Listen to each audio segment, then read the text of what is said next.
Joule Thompson प्रभाव में क्या होता है कि किसी भी गैस को रुद्रोष्म परिस्थितियों द्वारा यदि सूक्ष्म छिद्र से बाहर निकलने दिया जाता है तो शीतलन प्रभाव उत्पन्न होता है। इसको क्या कहा जाता है? जूल थॉम्सन प्रभाव कहा जाता है। कैसे? जैसे मान लो कि इस प्रकार का कोई एक पात्र है, इस पात्र के अंदर गैस भरी हुई है।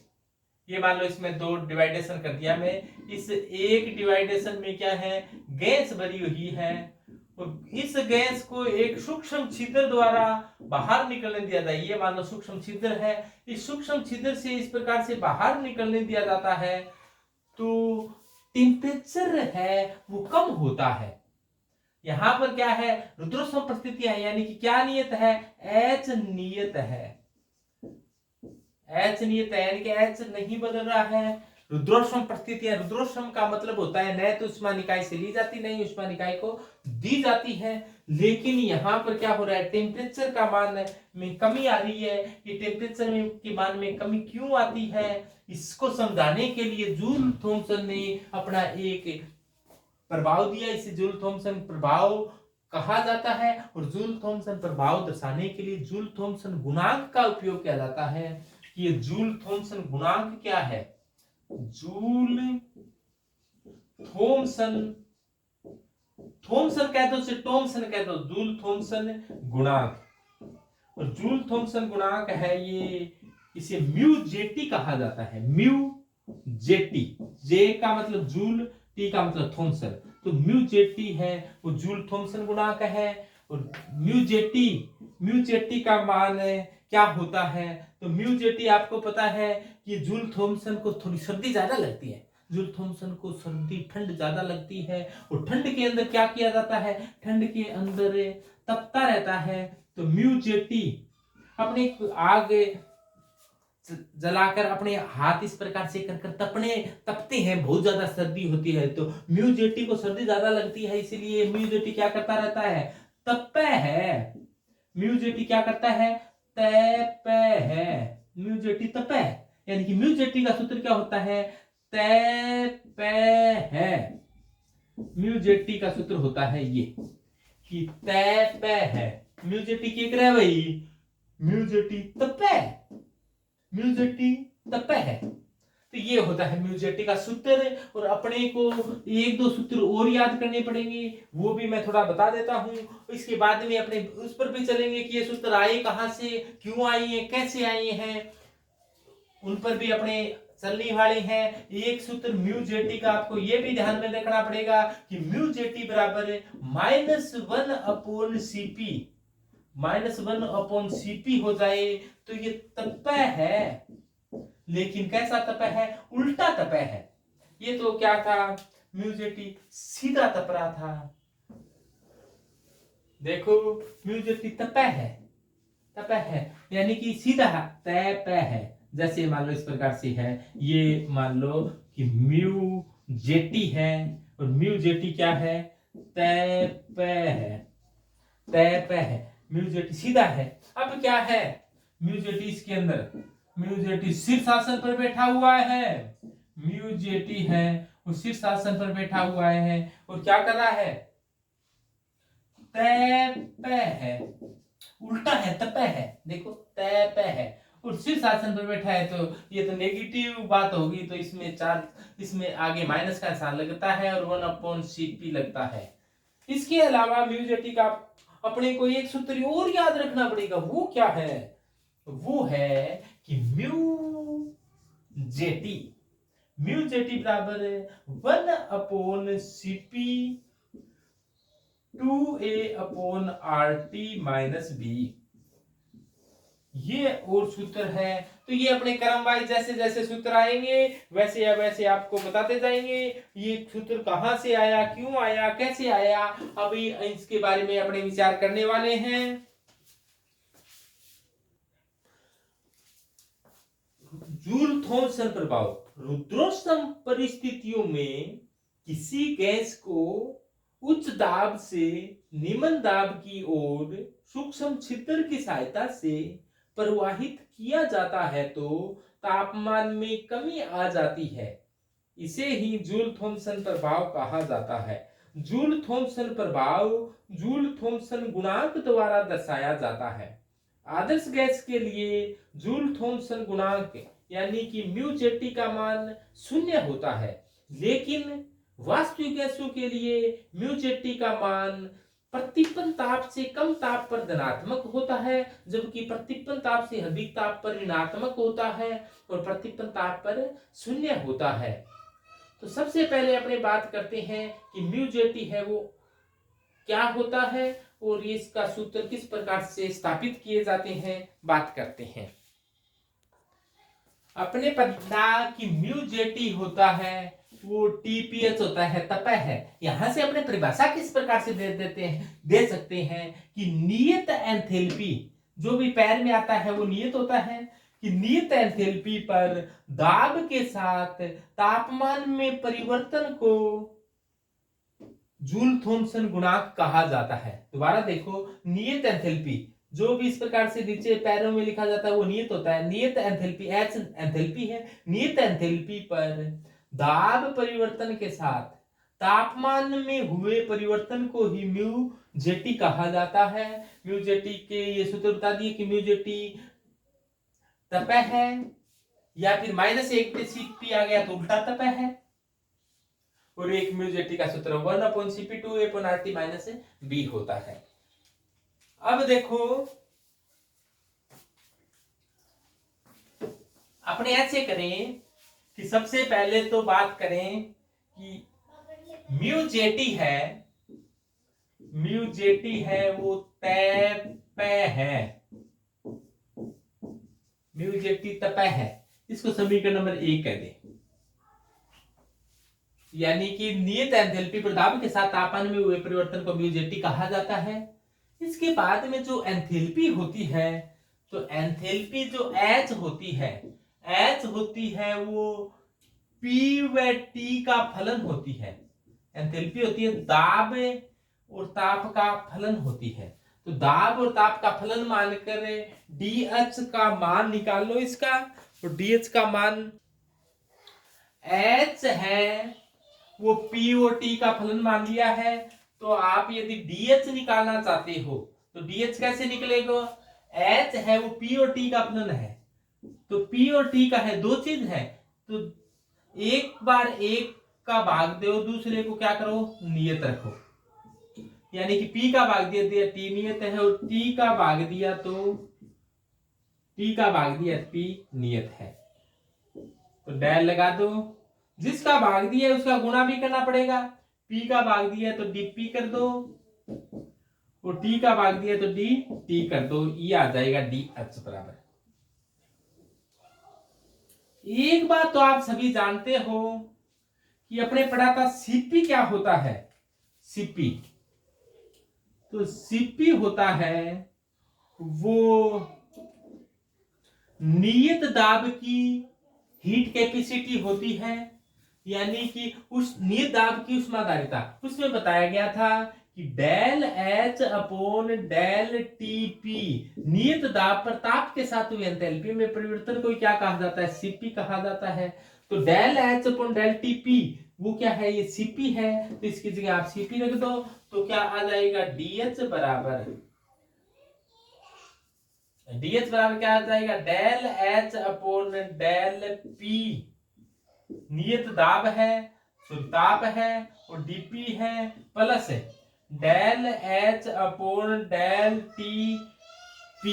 Del H upon del Tp की जगह क्या लिख सकते हैं अपने, Cp। तो इसकी जगह क्या आ जाएगा, Cp आएगा। Cp को लिखो फटाफट, ये लो जी, ये आ गया Cp dt। तो इस प्रकार से ये आ जाएगा Cp dt। अब क्या किया आपने, नियत एंथैल्पी पर दाब के साथ अवकलन करने पर, नियत एंथैल्पी पर दाब के साथ अवकलन करने पर, या मैं ऐसे कहूं कि क्या हुआ यहाँ पर, नियत एंथैल्पी पर दाब के साथ अवकलन करने पर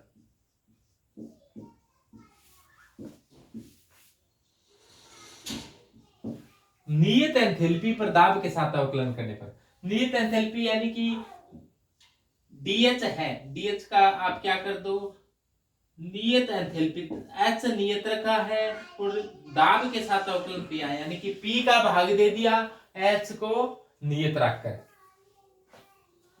इसी प्रकार से del H upon del P T तो पहले से था और यहां पर डीपी था, डीपी में डीपी का भाग दे दिया और एच को क्या किया है, नियत रखा है, यानी कि एच को नियत रखकर पी का भाग दे रही है, प्लस सीपी dt था तो t में p का भाग दे दिया और h को क्या रखा है, नियत रखा है। तब देखो हुआ क्या है, देखो नियत एंथैल्पी है, एंथैल्पी नियत है, कोई चीज नियत हो, अपने ऐसे करें h नियत है तो h में परिवर्तन यानी कि डेल्टा h का मान क्या होगा, 0। एच नियत है तो एच में परिवर्तन क्या होगा, 0। तो ये देखो यहां पर एच नियत है तो डेल एच का मान क्या आ जाएगा, 0। ये 0 हो गया एक तरह। अब देखो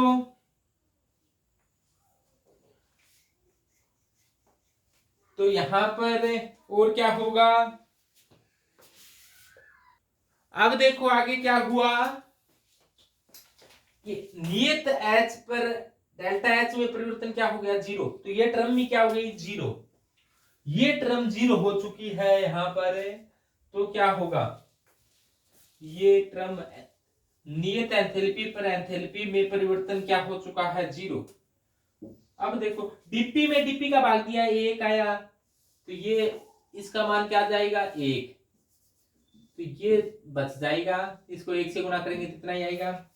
तो कुल मिलाकर अपने पास ये आ चुका है। अब ऐसा करें अपने, इसको यहां लिख लेते हैं ताकि आगे की कहानी अपने आसानी से समझ में आ जाए।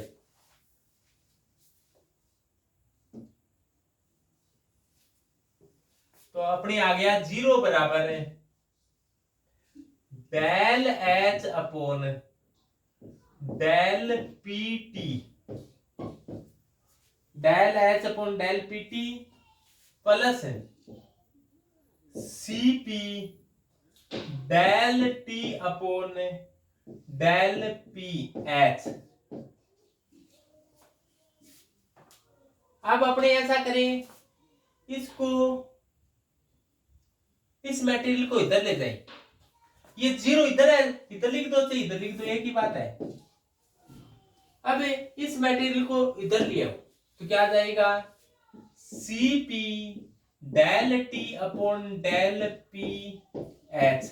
इसको तो यहां का यहां रख दिया है तो बराबर से इधर ले गए इसको, तो ये बराबर से इधर उधर ले जाते हैं, प्लस वाला माइनस का हो जाता है, तो minus del H upon del P T, और सीपी को भी इधर ले आए तो सीपी किसके नीचे आ जाएगी, कि del T upon del P H बराबर क्या आ गया, सीपी इधर आ गई तो -1 अपॉन सीपी और del H upon del P T. अब देखो ये डेल टी पी एच तय है, ये क्या होता है, म्यू जेटी होता है। तो म्यू जेटी का सूत्र क्या आ चुका है यहां पर, कि -1 upon CP del H upon del P T, -1 upon CP del H upon del P T. यानी कि अपने ऐसे कह दें कि म्यू जेटी है वो -1 अपॉन सीपी और तय पे है, उल्टा तप देखो तय पे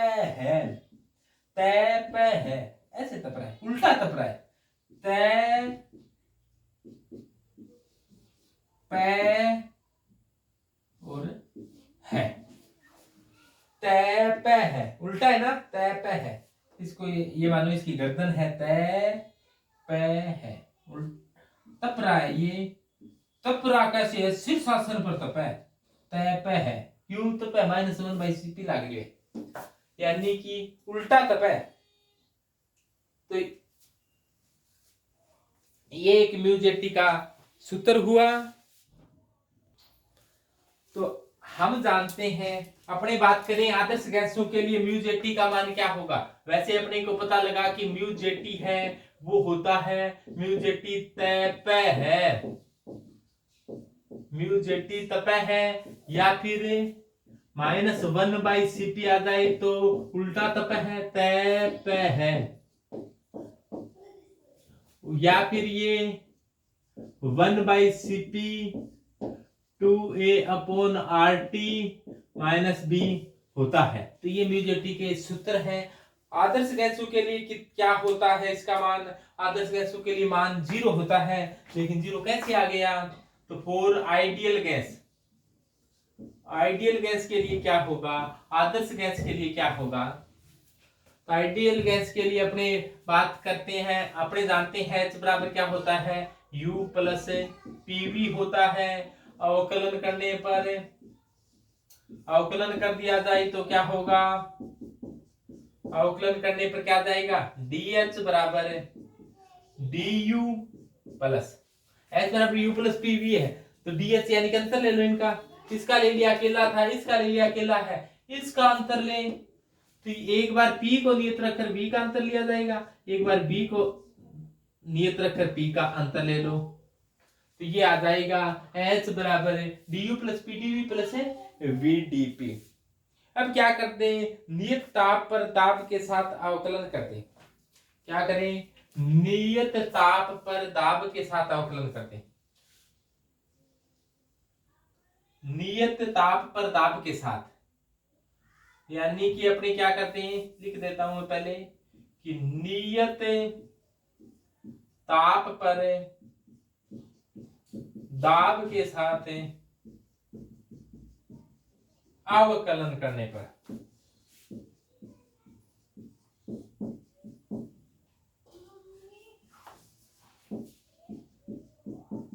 यानी कि नियत ताप पर दाब के साथ अवकलन करने पर, यानी कि नियत तो ताप रखा और दाब के साथ दाब का भाग दे दिया। तो देखो H था यहां पर, देखो ये इसको मैं डेल डेल लिख दूं, डेल H बराबर del U plus P del V plus V del P। अब देखो नियत ताप, ताप नियत रखा है, तो ये ताप नियत, ये लो जी ताप नियत, ताप नियत, ताप नियत, तो नियत ताप है, किसके साथ अवकलन करना है, दाब के साथ। तो दाब का क्या कर दो, भाग दे दो, दाब का भाग, दाब भाग भागम भाग, दाब का भाग दे दिया है, ताप नियत रखा है, दाब का भाग दे दिया गया है, यानी कि ये टर्म आ गई। इसका मान अपने del H del TP, del H del TP बढ़ रहा है, इसका कुछ मान आ जाएगा, उसके आधार पर आगे हो जाएगा ये। अब देखो नियत ताप पर, नियत ताप है, यानी कि ये कैसा प्रक्रम है, समतापी प्रक्रम में बन रहा है यहां पर, और समतापी प्रक्रम में क्या नहीं होता। अब देखो समतापी प्रक्रम है, ताप नियत है, तो आंतरिक ऊर्जा में परिवर्तन है, समतापी प्रक्रम में आंतरिक ऊर्जा क्या होती है, 0 होती है, क्योंकि du कह दो चाहे de कह दो, बात एक ये होती है CPDT, सॉरी CVDT, और CVDT का मान ताप नियत है, ताप नियत है, तो ताप में परिवर्तन क्या है, 0 है, ताप नहीं बदल रहा है, ताप में परिवर्तन 0 है, तो किसी संख्या को 0 से गुणा करने पर 0 ही हो जाता है, तो ये टर्म 0 हो गई, यानी कि डी और डी के मान क्या हो गए, 0। तो ताप नियत हो तो क्या होता है, डी का मान 0 हो जाता है, तो ये मान 0 हो जाएगा, तो ये टर्म समाप्त हो जाएगी, और डीपी का डीपी से डीपी क्या हो जाएगी, कट जाएगी, तो यहां पर v बचेगा, तो क्या बचा कि del H upon del PT बराबर, ये टर्म 0 हो गई, P del V upon del PT और प्लस V। ये आ गया। अब क्या करें, अपने जानते हैं आदर्श गैस समीकरण क्या होती है। तो आदर्श गैस समीकरण पीवी बराबर एनआरटी होती है। 1 मोल के लिए पीवी बराबर आरटी हो जाएगी और नियत ताप पर दाब के साथ इसका क्या कर दो, अवकलन कर दो। होता क्या है देखो ध्यान से, पीवी बराबर एनआरटी होता है। पीवी बराबर एनआरटी 1 मोल के लिए क्या हो जाएगा, एन का मान 1 हो जाएगा, पीवी बराबर आरटी। 1 मोल के लिए पीवी बराबर क्या हो जाएगा, आरटी। अब देखो, अब इसका क्या कर दो, अवकलन कर दो, क्योंकि अपने मान चाहते हैं ये पी डीवी अपॉन डीपी का मान क्या होता है। तो नियत ताप पर दाब के साथ अवकलन कर दो। तो सबसे पहले तो अपने ऐसे करें, सिंपल अवकलन करें कि डीपी, एक बार v को नियत रखा, एक बार पीडीवी बराबर आर dt, ये हो जाएगा vdp। एक बार v को बाहर निकाला, यहाँ पर ऐसे लिख दो, चाहे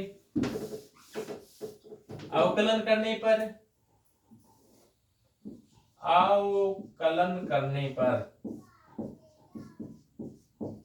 अवकलन करने का मतलब p को बाहर निकाला, v का अवकलन किया, फिर v को नियत रखकर p का अवकलन किया,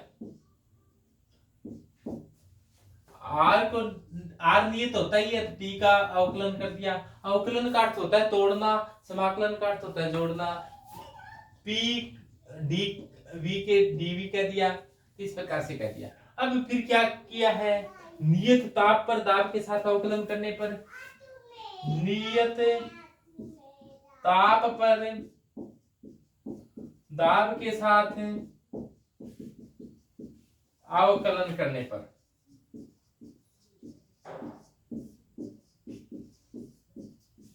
नियत ताप पर दाब के साथ अवकलन कर दिया कि P del B upon del P T, यानी कि पहले तो अपने P डीवी को डेल वी लिख दें, तो v डेल p बराबर क्या है, r डेल t।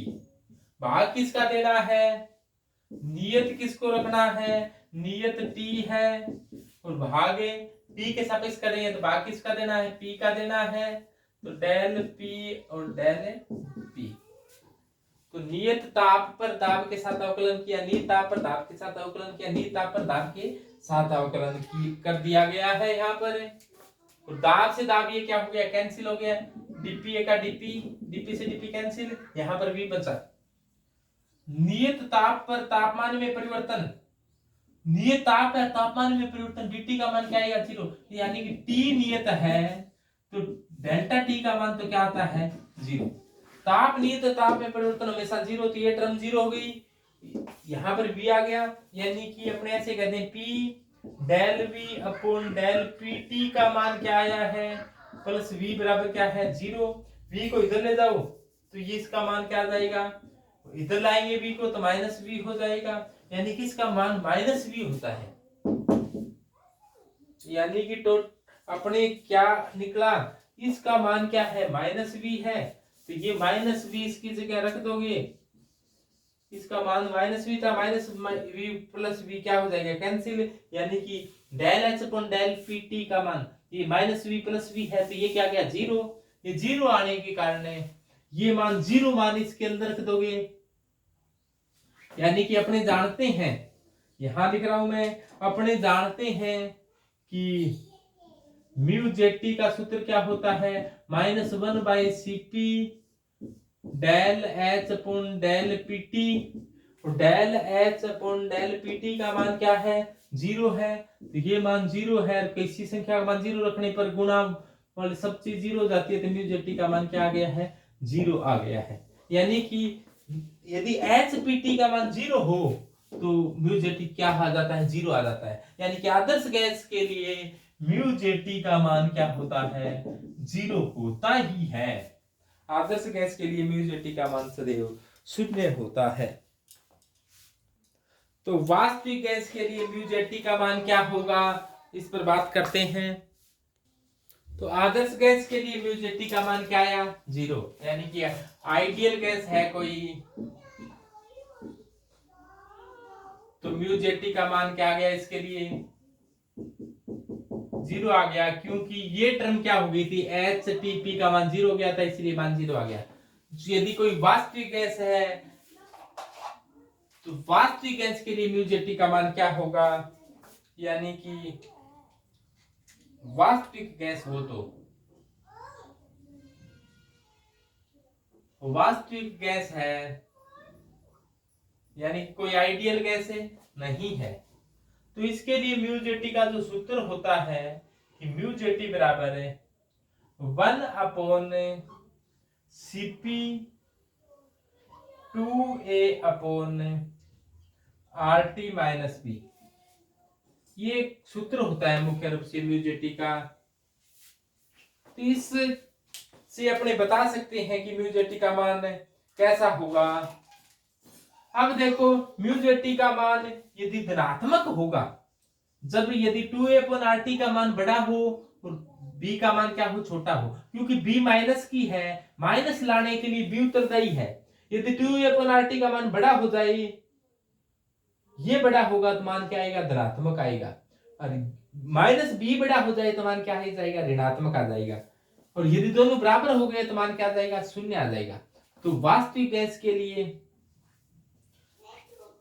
कंडीशन क्या बन सकती है, कंडीशन, पहली कंडीशन की बात करते हैं कि जब 2a/RT है वो बड़ा हो जाए किससे, b से।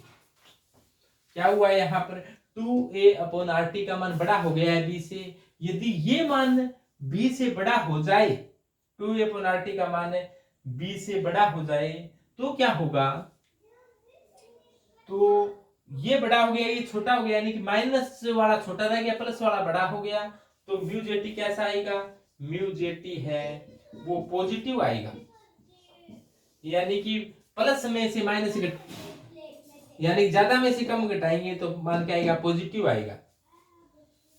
यानी कि ये तब संभव होगा जब तापमान क्या हो, कम हो, यानी ताप कम होगा तब क्या कम का भाग देंगे तो ये चीज बड़ी हो जाएगी, ये बड़ी हो जाएगी तो मान म्यू जेटी का मान धनात्मक आएगा। ये कब होता है, कम ताप पर ऐसा संभव होगा, कम ताप पर। यदि ये ताप बहुत ज्यादा हो जाए, यानी कि कंडीशन सेकंड बात कर लें, जब ताप बहुत अधिक हो, टेम्परेचर जैसे जैसे बढ़ेगा तो म्यू जेटी है वो होती है 1/Cp 2a/RT-B। टेम्परेचर ज्यादा होगा, यानी ताप बढ़ गया तो ज्यादा का भाग देंगे तो ये मान क्या हो जाएगा, कम हो जाएगा, और ये मान कम हो जाएगा तो b से भी कम हो जाएगा, तो b माइनस की है तो म्यू जेटी कैसा आ जाएगा, म्यू जेटी का मान नेगेटिव आ जाएगा। म्यू जेटी का मान नेगेटिव t अधिक पर आता है। अगली बात देखें, कंडीशन अगली, यदि ऐसा हो जाए, कंडीशन थर्ड की बात करें, जब पहले अपने देखा कि 2a/RT बड़ा था, दूसरी बार देखा कि 2a/RT छोटा रह गया b से, b बड़ा है तो b का निशान नेगेटिव का है तो मान नेगेटिव आ गया। तीसरी कंडीशन ऐसी देखी कि जब 2a/RT का मान b के इक्वली आ जाए, ये इक्वली आ गया, ये बराबर हो गए, तो देखो म्यू जेटी बराबर, प्लस और माइनस वाले बराबर ही हो गए तो म्यू जेटी का मान क्या आएगा, 0 आएगा।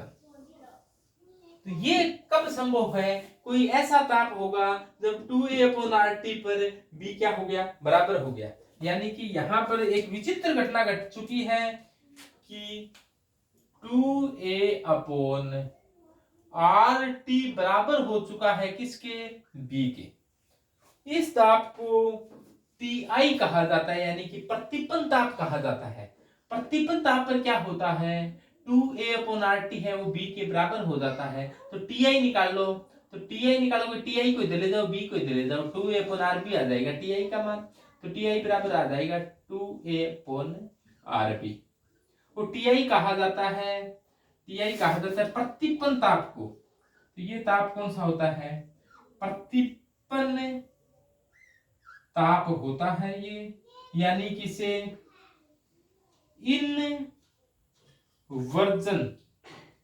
इनवर्जन टेम्परेचर कहा जाता है। इसे इनवर्जन टेम्परेचर यानी कि प्रतिपन्न ताप कहा जाता है। TI बराबर क्या आ जाएगा? 2A/RB आ जाएगा। इसे प्रतिपन्न ताप कहा जाता है। तो प्रतिपन्न ताप क्या होता है उसकी परिभाषा बताएंगे। तो इसको एक तो याद करने का तरीका कैसे याद करें इसको? 2A को आपने ऐसे कहें कि 2 का मतलब टू, ए से बनाओ आ, 2A अपॉन RB को कह दो रब, RB रब। तो अपने ऐसे कहेंगे 2A रब क्या है? TI है। TI क्या है? 2A रब। तो ये प्रतिपन्न ताप है। देखो, प्रतिपन्न ताप से कम ताप पर म्यूजेटी धनात्मक होता है, यानी कि कम ताप पर, ये बात बताई थी, कम ताप पर, किससे कम ताप पर? प्रतिपन्न ताप से कम ताप पर म्यूजेटी धनात्मक होता है। प्रतिपन्न ताप से अधिक ताप पर, अधिक ताप कौन सा अधिक ताप है? प्रतिपन्न ताप से अधिक ताप पर म्यूजेटी कैसा है? प्रतिपन्न ताप से अधिक ताप पर म्यूजेटी ऋणात्मक होता है। ध्यान दें, प्रतिपन्न ताप से कम ताप पर म्यूजेटी धनात्मक, प्रतिपन्न ताप से अधिक ताप पर म्यूजेटी ऋणात्मक। और प्रतिपन्न ताप पर क्या होता है? म्यूजेटी क्या हो जाता है? शून्य हो जाता है। यानी कि प्रतिपन्न ताप पर तो शून्य है, उससे कम ताप पर धनात्मक है, उससे अधिक ताप पर ऋणात्मक है। तो इसको आप ऐसे समझो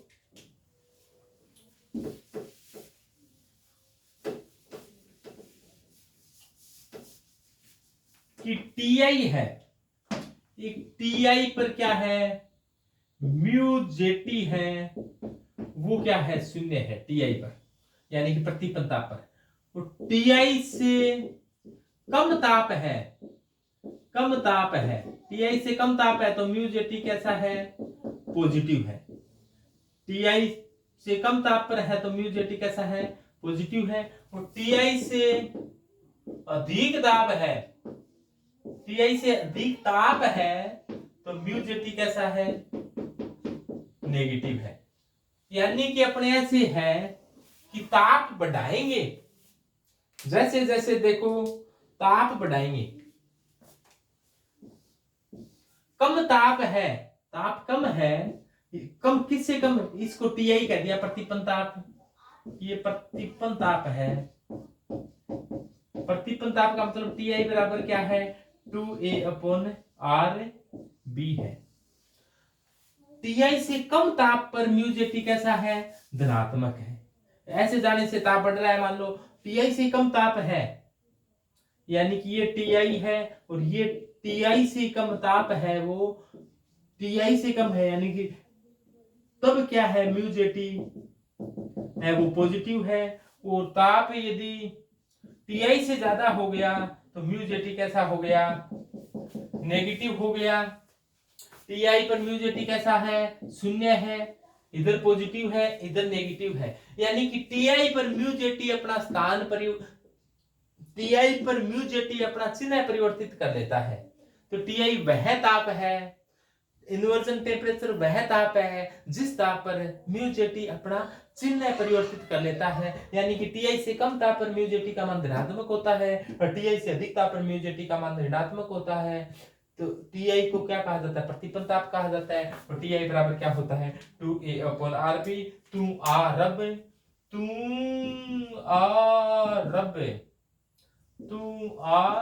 नीचे क्या जाएगा? रब। ये TI है। अब देखो, अपने जानते हैं एक होता है बॉयल ताप। बॉयल ताप वह ताप होता है पर कोई भी गैस बॉयल के नियम की पालना करती है उसे बॉयल ताप कहा जाता है, वो होता है टिब्बी। तो टिब्बी क्या होती है, A/RB होती है। टिब्बी होती है A/RB। इसके लिए याद रखो टिब्बी आरब। टिब्बी होने के बाद में क्या कहता है कि आरब, मैंने बता आरब, क्या मेरी अटकी होगी, टिब्बी होगी, टिब्बी हो गया तो आरब। TI हो गया तू आरब, यानी कि TI क्या होती है, तू आरब, और आरब क्या होता है, टिब्बी। तो अपने ऐसे कहते हैं TI बराबर क्या हो जाएगा, 2TB। तो TI याद करना हो तो 2TB, यानी कि बोयल ताप का दुगना क्या होता है, प्रतिपन्न ताप होता है। यानी बोयल ताप को 2 से गुणा कर दीजिए तो आ जाएगा प्रतिपन्न ताप। तो ये बात थी, क्या होता है प्रतिपन्न ताप, क्या होता है बोयल ताप। तो प्रतिपन्न ताप की आप परिभाषा किस प्रकार से दे सकते हो कि वह ताप जिस पर कोई गैस जूल थॉम्सन गुणांक का मान अपनी दिशा बदल लेता है। अर्थात कम ताप पर जूल थॉम्सन गुणांक का मान धनात्मक व अधिक ताप पर जूल थॉम्सन गुणांक का मान ऋणात्मक होता है। तो इस ताप को प्रतिपन्न ताप या जूल थॉम्सन गुणांक का मान, इस ताप को प्रतिपन्न ताप पर जूल थॉम्सन गुणांक का मान क्या होता है, 0 होता है। तो प्रतिपन्न ताप पर जूल थॉम्सन गुणांक का मान पूछ लिया जाए तो वो क्या होता है, 0 होता है। ये बात बता दी गई है।